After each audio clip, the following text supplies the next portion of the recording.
আমি তোমার গোলাম গো, অন্য কারো না।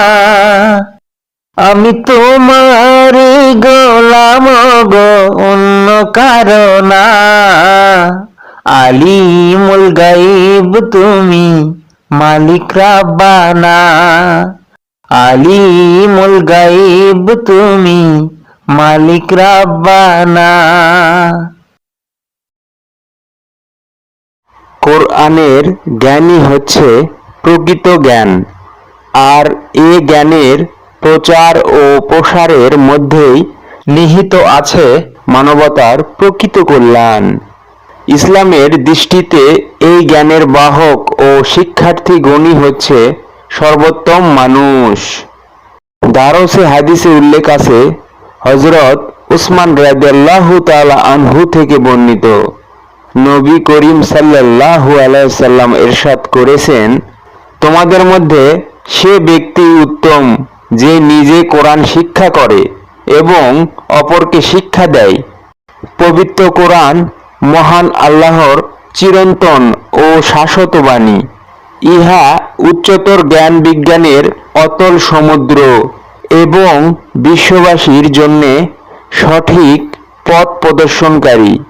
এ মহাগ্রন্থে রয়েছে মানব জীবনের সকল সমস্যার সমাধান। ইহকালীন জীবনের শান্তি ও পরকালীন জীবনের মুক্তি পেতে হলে অবশ্যই কোরআনের বিধান মেনে চলতে হবে। এ কথা সর্বজন স্বীকৃত যে কোরআনের বিধান মেনে চলার জন্য প্রথমেই পবিত্র কোরআন শিখতে হবে এবং কোরআনের মর্ম গভীরভাবে উপলব্ধি করতে হবে।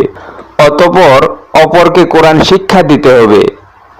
মানুষ যাতে এ চিরসত্য ও বাস্তবতাকে গুরুত্ব দিয়ে কোরআন শিক্ষা করে এবং অপরকে শিক্ষা দেয়, সেজন্যই রাসূল পাক সাল্লাল্লাহু আলাইহি সাল্লাম আলোচ্য হাদিসে কোরআনের শিক্ষার্থী ও শিক্ষাদানকারীকে অন্য সব শিক্ষার্থী ও শিক্ষকের তুলনায় অধিক মর্যাদার অধিকারী বলে ঘোষণা করেছেন।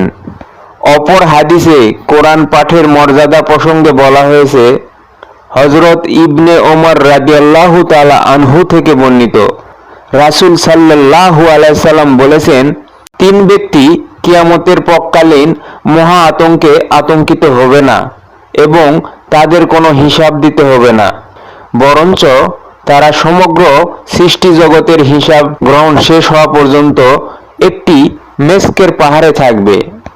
এক, যে ব্যক্তি আল্লাহর সন্তুষ্টির জন্য কোরআন পড়ল এবং জনগণের সম্মতি দিয়ে কোরআনের বিধান অনুযায়ী তাদের নেতৃত্ব করল। দুই, যে ব্যক্তি আল্লাহর সন্তুষ্টির উদ্দেশ্যে মানুষকে নামাজের দিকে ডাকে। এবং তিন, যে ব্যক্তি আল্লাহর হক ও বান্দার হক সুষ্ঠুভাবে পালন করে। অন্য বর্ণনায় আছে, হযরত ইবনে ওমর বলেছেন, এই হাদিসটি যদি আমি রাসূল সাল্লাল্লাহু আলাইহি সাল্লামের মুখ থেকে অন্তত 7 বার না শুনতাম তবে প্রচার করতাম না।